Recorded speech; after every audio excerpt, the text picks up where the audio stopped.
First of all, welcome Litisha. You truly add a sparkle to our event today with our remarkable achievements and dynamic personality. Thank you so much. That's very sweet of you.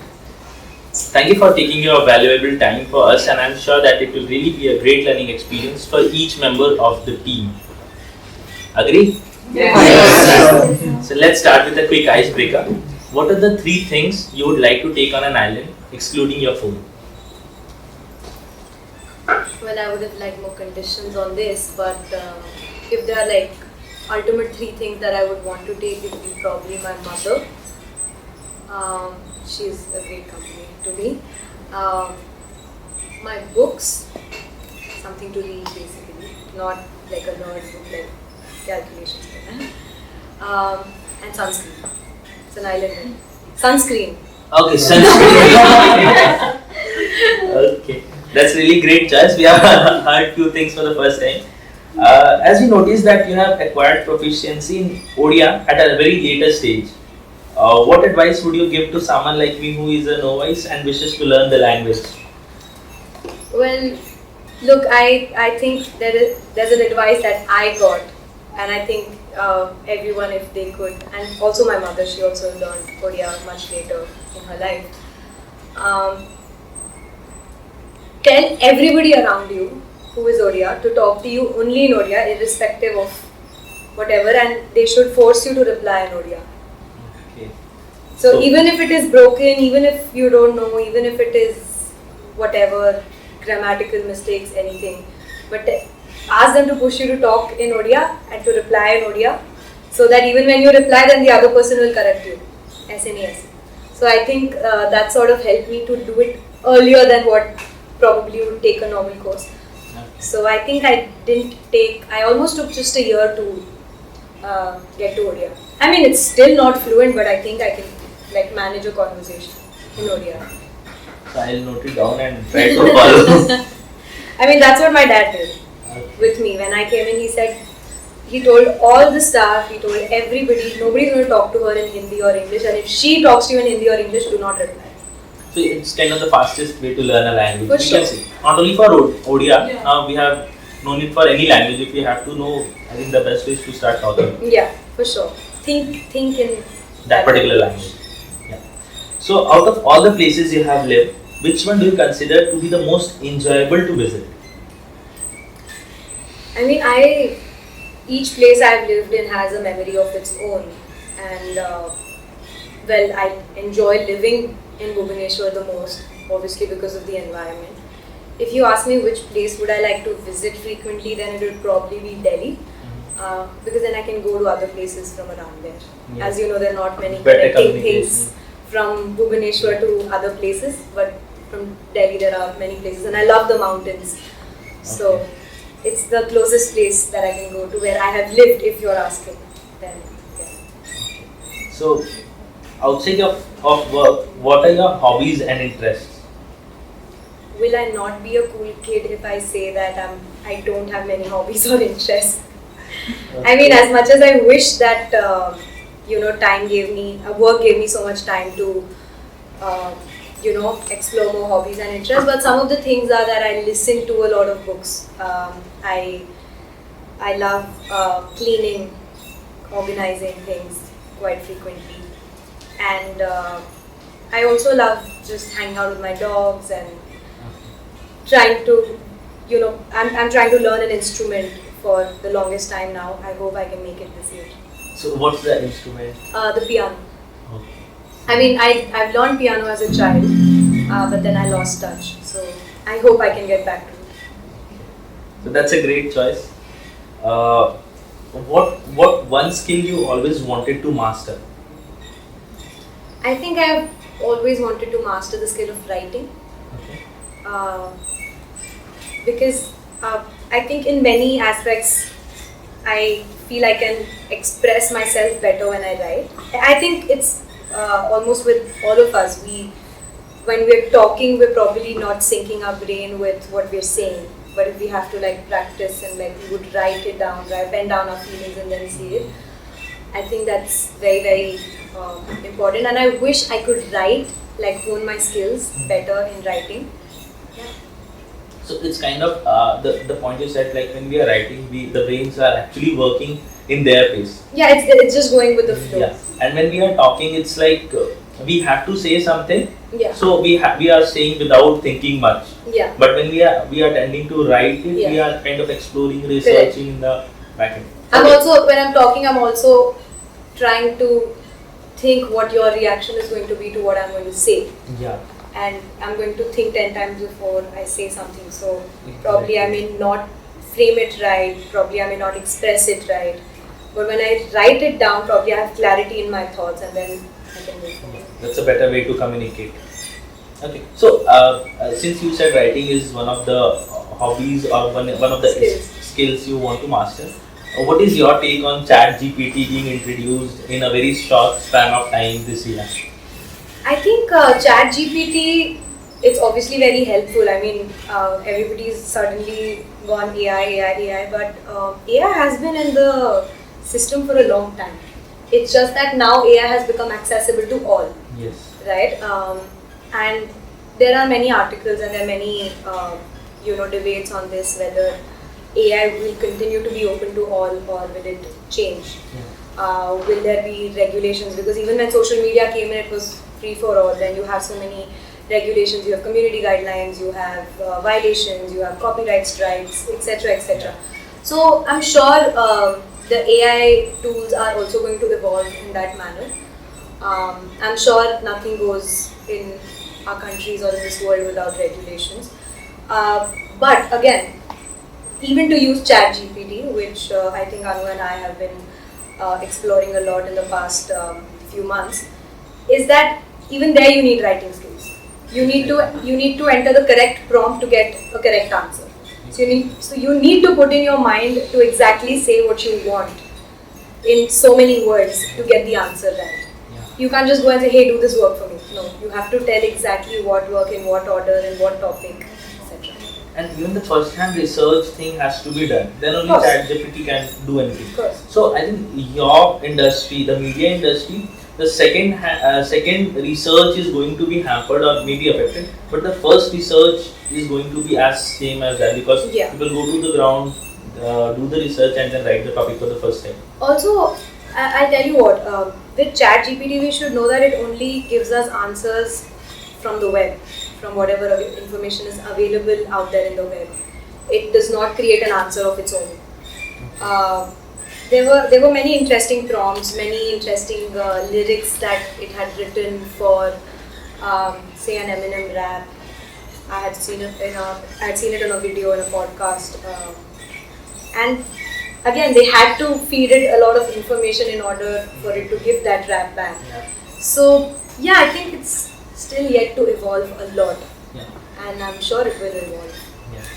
Okay. Also, I would like to add that the technology is evolving, that's one side, but at the same pace we have to regulate the other parameters. The regulations has to be made by the government and other regulatory bodies, so that the violations or the other illegal uses can be stopped. Correct. For the technology. Correct. Like you said, social media when started had a lot of disadvantages and policy regulations. So that is one point that we need to mention, that AI is good, but then we also need to update the regulations, and government should also put those laws in action so that the negative part can be skipped off from that. Okay. So Litisha, coming back to the next question, if you look back, what would you advise a 17-year-old Litisha? Interesting, because I don't think I would give her any advice at this point of time. Because I think we all do the right thing at the right time. We take the right decisions in order to be wherever we are today. There is, no matter what advices you give a teenage kid, you'll never, I wouldn't listen. If it was me, I would never listen to any advice. I would do what I would want to do. So, I don't think I would give any advice, because I think I've chosen things or I've done things in order to be where I am today, and I'm very happy being where I am. That's so I think a great answer. Yeah, it's nothing great, and don't give any advice to teenagers. They will never listen. Okay. So we have seen that you are really close to your parents. We have seen while doing the research, we have seen the social media and everything. You also mentioned you are really close to your mother. Yeah. So what influence have they had in your life to make you this person that you are today? I mean, they definitely have had positive influence in my life, and they are all the reason why I am here. Yeah. Or So whatever I'm doing. any particular skills that you have learned from your mother and father respectively? I think I've gotten the best of both worlds from both of them because they're two distinct leaders with basic fundamentals being the same, but obviously their way of working, they're visionaries. My dad's a visionary. My mom's very persistent, very driven, which I think I would like to imbibe from her. My dad's a visionary.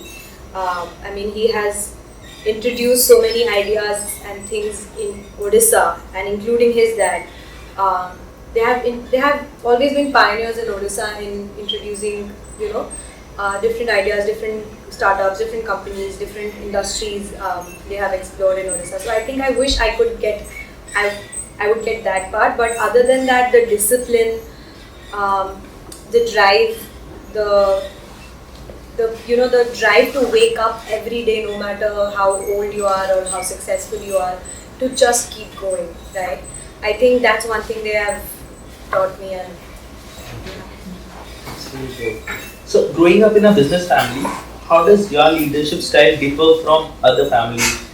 Other members of the family. According to you, like you see many people around you who are not from a business background, and you being from the business family, what do you think are the part which differs in the upbringing?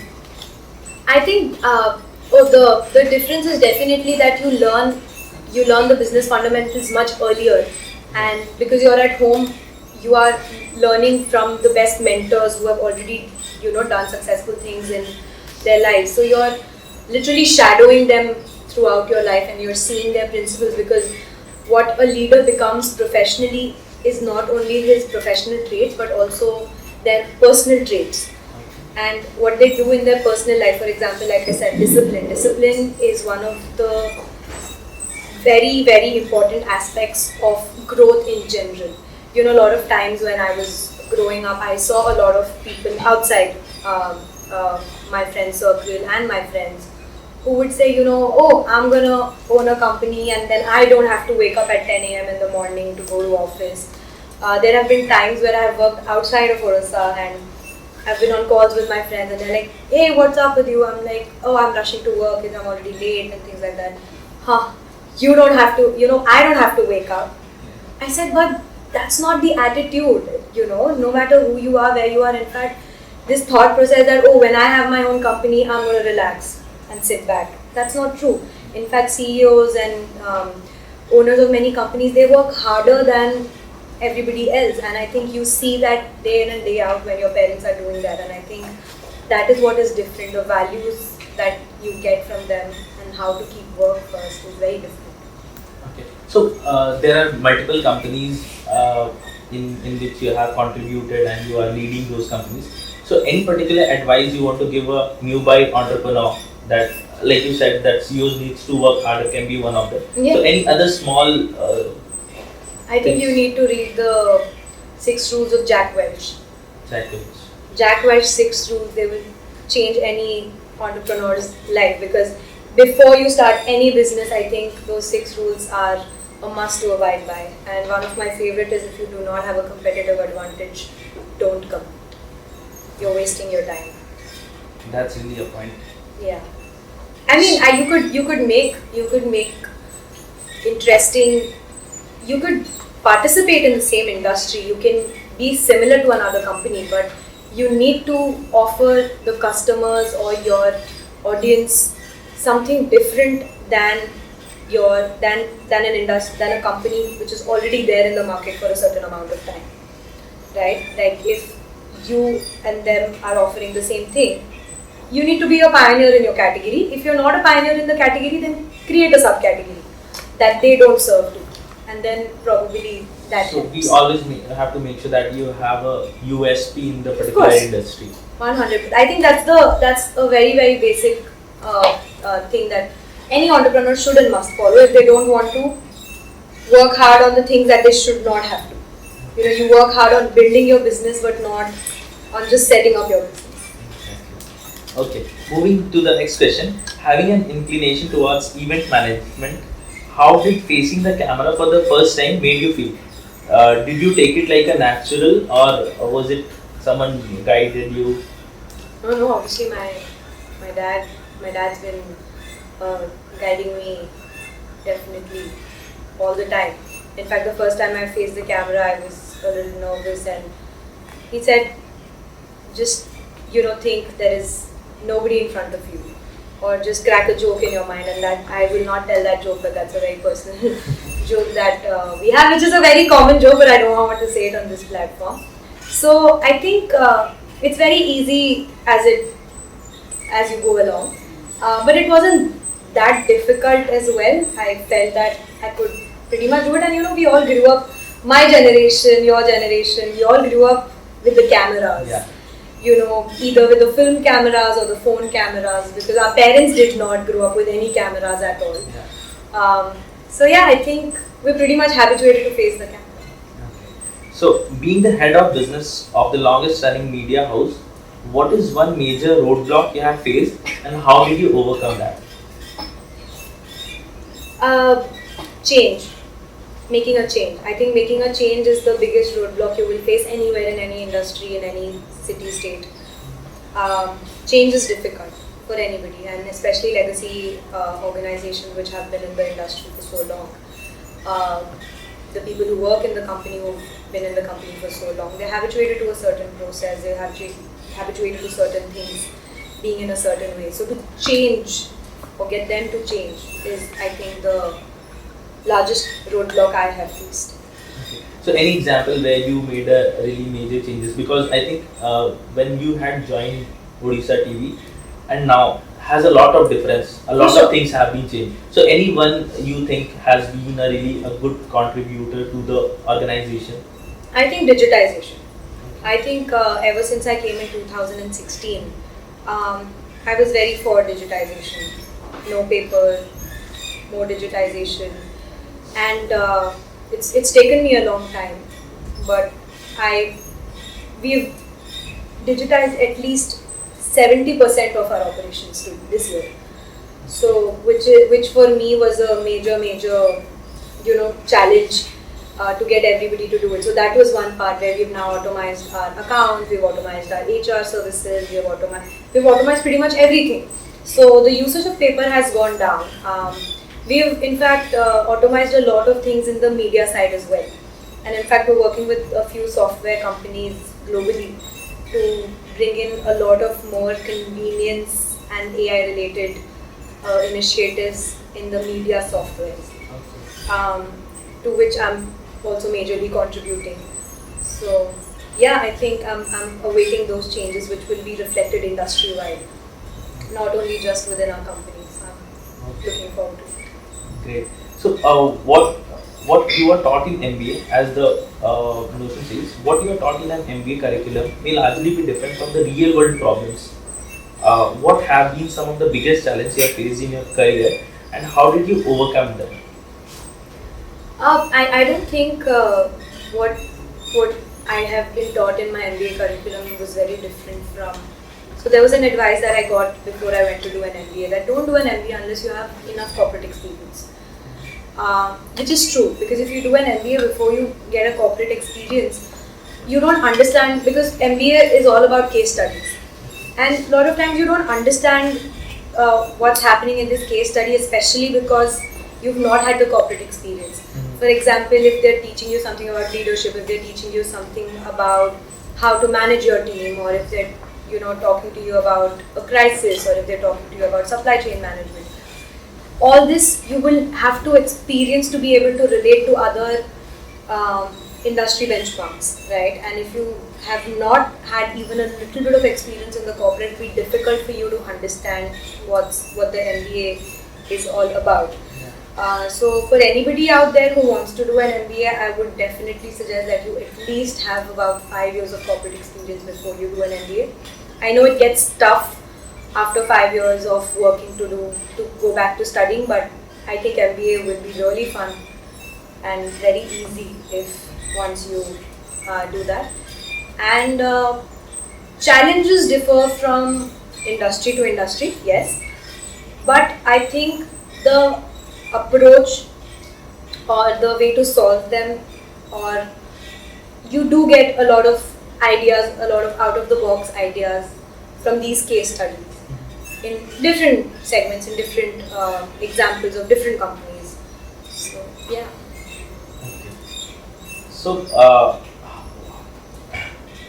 how did those problems differ across industries? Because we have seen, we have also contributed into the real estate industry and then television network management. So what are the major differences across these industries? See, I've only worked in 2 of these industries, so I will only be able to talk about these 2 industries. And that is, one is one side of the PR, and the other is on the other side of the PR. Yeah. One is on the receiving side and one is on the giving side. So that's the major difference. That's the major challenge that happens between 2 industries. Whereas a media organization, you have to make this choice. What are you going to promote on your television channel? It's a huge responsibility that you have. And you are basically, millions of people are watching you. And you have the responsibility towards each one of them. Exactly. Coming from a real estate perspective, you do want good PR. You do want good marketing for your products to be able to sell and for your products, for your company to do well. So, very different. And so to be specific, what are the major differences when we talk about the branding and promotion for both the industries? so branding and, like I said, branding and promotion. One gets to brand the other. The other wants all the media organizations to brand them. Okay. Right? So a media organization or any media organization technically doesn't need as much as branding or marketing or promotions, because they are the one. Yeah, they are the one who will do the branding, marketing, promotions. Whereas on the other side, you depend on other media organizations or other organizations for marketing and promotions. Okay, so what is the way they can also promote themselves? The media houses, the way they can promote themselves? Because they have the power to promote other industry like real estate industry brands which are into that. But how do they themselves promote their brand?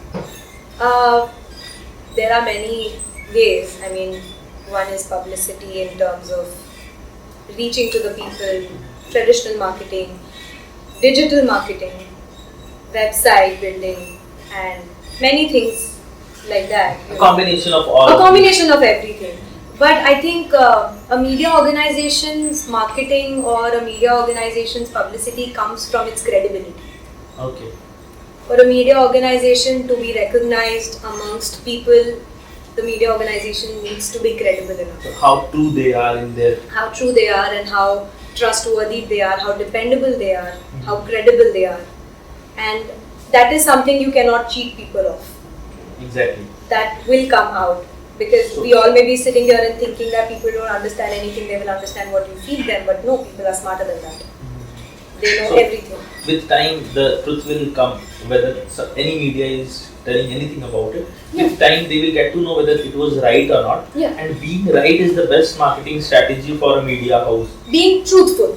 Being truthful. Just being credible is enough. Because, like I said again, media is very different from marketing and branding and promotions, because as a media organization, it's a huge responsibility. You're also contributing socially. So to be credible, to be dependable is very important, and people can see through that. Okay. And media being one of the pillars of the democratic of this democratic country, what would you say that media is somehow related with the brands outside the organization? So is it not making it dependable to say the truth or maybe bring the truth? You mean their political associations? Not the political association, but there are brand endorsement and everything which has to be there to run a media organization. Advertisements. So it has also the responsibility of bringing the ground realities into the public. So do you think that does that matter to organizations to bring out the truth, or do you think that we should also have a system where things can be brought to the public without any such association, so that it remains unbiased? No, I think so we're talking about two things here. One is we're talking about how people trust you so that they watch you more, which automatically is visible to the brands and they come and advertise on your platform because the maximum amount of people are watching you. Okay. So the association of the content that the channel decides to display on their screens and the content that an advertiser brings to play during the time when the content is not being played are, I think, two different things. And I think every brand would like to associate itself with channels or mediums which have more reach, more viewership, so that at the end of the day their goal is that they want themselves to reach to the maximum number of people or the maximum number of audience or the target consumers. So no, I don't think they are any way related. So I think kind of we have to make sure that we are credible enough whatever we are seeing, so that we have a large viewership, and that will attract the brands to come and associate with the media houses.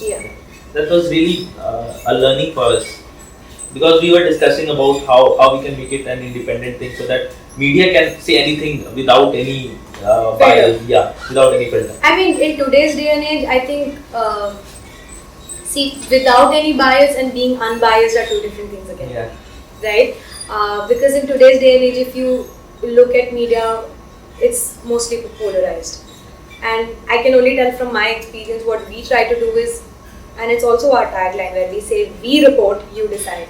We don't give you judgments, we don't give you opinions. Putting facts. We just tell you, hey, this happened. And now it's up to you to decide what you want to do with that information. We are just disseminating information to you. And we will question, for sure, but we will question all sides of the story, not just one side of the story or this side of the story. So it's up to, so the audience can see it through. And we have reaped the benefits of it. 25 years. Not once in 25 years has OTV not been number one. No media channel in this entire country can say that. Right? For 25 straight years. And it's not because we're doing branding, promotion, blah blah, nothing. It's because people can see that we're credible. Any important major news, cyclone, this, that, anything, they first turn on OTV. And also there is one fact that if you are putting facts, you have both the parties. For example, if we talk about politics, we have the leftist and the rightist coming to take the facts. But if we are inclined, we have half the audience gone. Correct. So that is also a major thing. Agreed. So how important is PR when it comes to personal or corporate branding from your perspective? What are the key ingredients for making a good PR? Good PR is definitely very, very important. And I would say the key ingredients would be having good communication skills, having authenticity and transparency, being able to, engage with people, network with people, connect with people, being able to thrive during crisis. So I think these are few key ingredients that are important for any good PR. So how important do you think is a personal branding important for corporates? People who are in corporate or people who are... personal branding for corporate. You mean people who work in the corporates? Personal branding for people who work in the corporates. Well, I think a personal branding would never overpower the corporate branding, because a corporate is in any case much larger, has much more bigger budgets for promotions and marketing than what you have. And in today's day and age, I think PR has become all about what people want to hear. You only tell what people want to hear, and that authenticity and transparency is lost.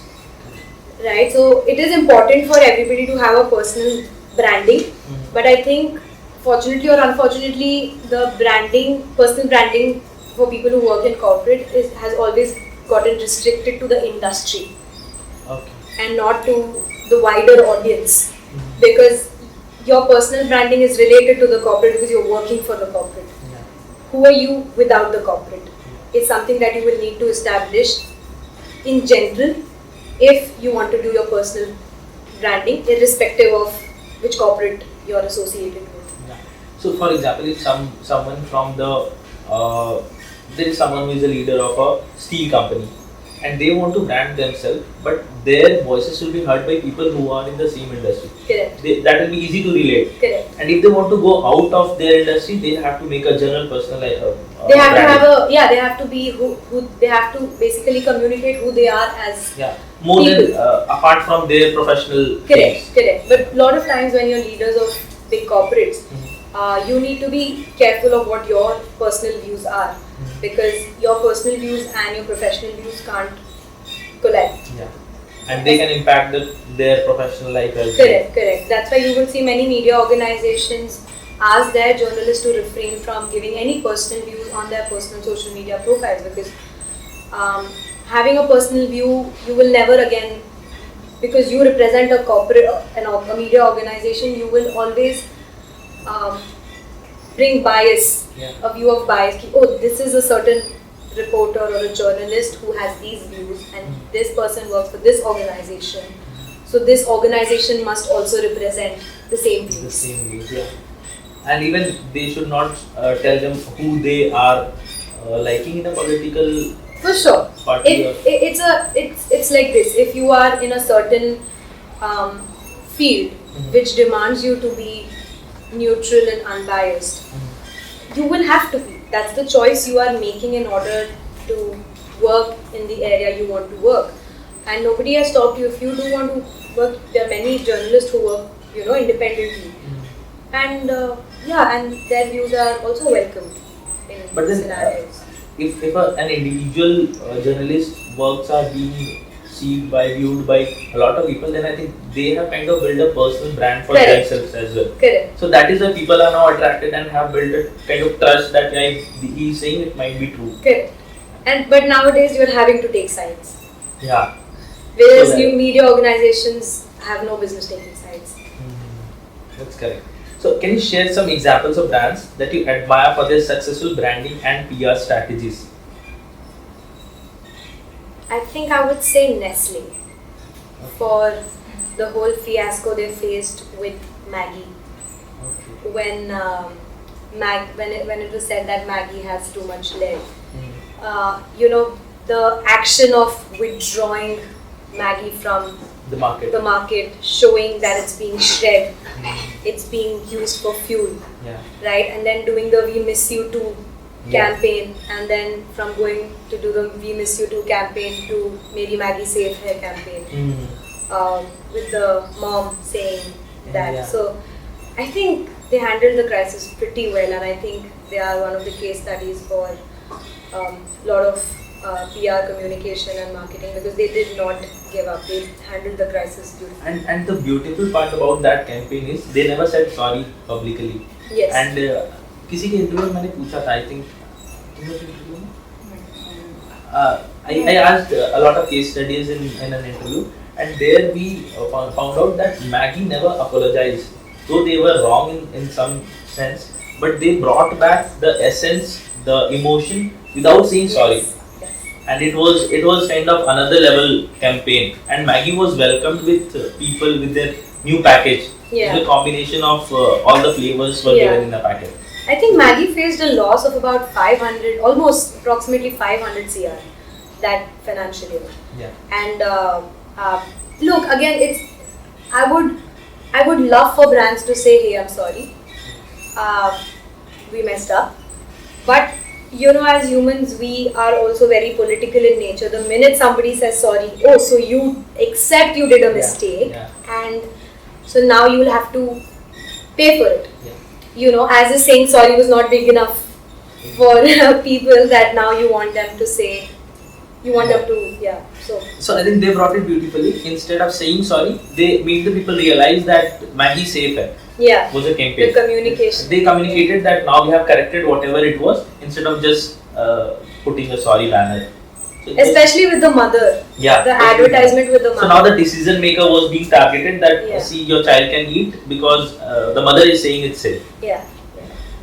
So the advent of social media journalism also adds another level of complexity. The content that catches the eye is shared like a wildfire. So viral contents and people sharing Instagram posts everywhere, that kind of content. What makes a content stand out for a reader? Is there a common recipe as to what a person may read or skip?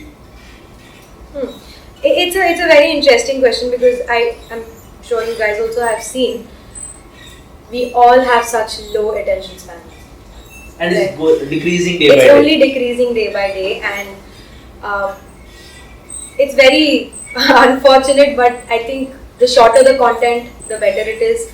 The more curiosity your content has, the better it is. Nobody watches a video more than, I remember we went from 5 minutes to 2 minutes to now 60 seconds or 90 seconds. I'm like, that's ridiculous, guys. Like, how are you able to tell a story? But look at the creativity. People have told such good stories in 60 seconds, 90 seconds. Now they're micro content creators. Yeah, and it's very surprising to me. But it's I think the future for having good content is keep the content short, good storytelling, and having curiosity in each content. So or we have to generate a curiosity in the first 2-3 seconds so that people are stick around so till the content ends. Correct. Yeah. So in your experience, how important is networking and building relationships in the media industry? What tips do you have for brands who are looking to expand their professional network? This is my favorite topic. So I resonate a lot with Naval Ravikant when he said in one of his books, he said networking is overrated. Okay, first and foremost you need to become a person of value, and then the network will be ready for you. And which is so true. It's like I'm not a person of value, but I'm going around networking. What am I offering? Or what am I doing with somebody who's offering me something?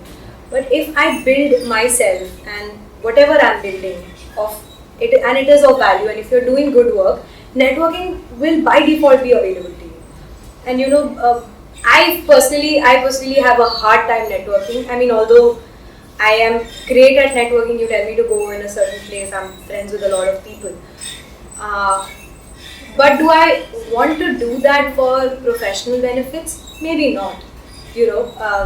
I would not mind networking in general, but without building myself, without having a value to who I am, it's just, I think networking is overrated. I think building yourself, working on yourself, having some value to yourself, and then going ahead and networking would make sense. So we have to make sure that we provide enough value to someone who is standing on the other side, and then the networking would work like a charm. I think first your responsibilities to yourself. First, you need to feel worthy of being able to stand in front of other people. Yeah. But what I'm trying to say is, once you become a person of value, networking is always available to you. Then there is no question of you putting an effort in going out there and networking. It's available to you at any point of time. You want to approach somebody for some work, it is available to you because you've built value yourself. And you've become of some value to yourself or to the community and the industry. And people are more likely to remember for the value instead of a general person, someone in the next door. Yes. So they will remember kind of emotional touch is also there when you have values aligned to your professional and personal journey as well. I agree. Yeah. So in your experience, what are some effective strategies for building a successful media network? And how can this be applied to other industries as well? Successful strategies in building a media network. I think obviously it's my mother who has built this media network, and I'm merely taking it forward. And from their experience, what I would say is again the 6 rules of Jack Welch. They were pioneers. We were pioneers when we started. We've always had the competitive advantage. We've also always been the first in doing anything new. Every time, every single time, we were the first to go digital when it came to all our media. We were the first to launch an OTT platform. So I remember people posting stories of OTV, Twitter screenshots in their Instagram stories during the COVID period, and even when there are matches, the OTV updates are always in the Instagram feed as well. Yes. Yeah. So I can't see any other brand except OTV in such platforms. We're constantly adapting and moving and adapting and moving. So I think adapting and changing yourself constantly, learning from what's happening around, I think is the only strategy I stick by. That's really great. So finally, what message do you have for the Wooble community and young entrepreneurs who are looking to make difference in the world? Work hard, guys. Work hard. There is no shortcut to success, and don't give up. Find your passion and follow it hard. Be very hardworking. Also do smart work. Smart work is more appreciated in today's day and age than hard work. And keep moving, keep upgrading yourself, because AI is coming in. You have to build yourself and your skill set in a way that no AI can replace you. So I think that would be my advice to the Wooble community.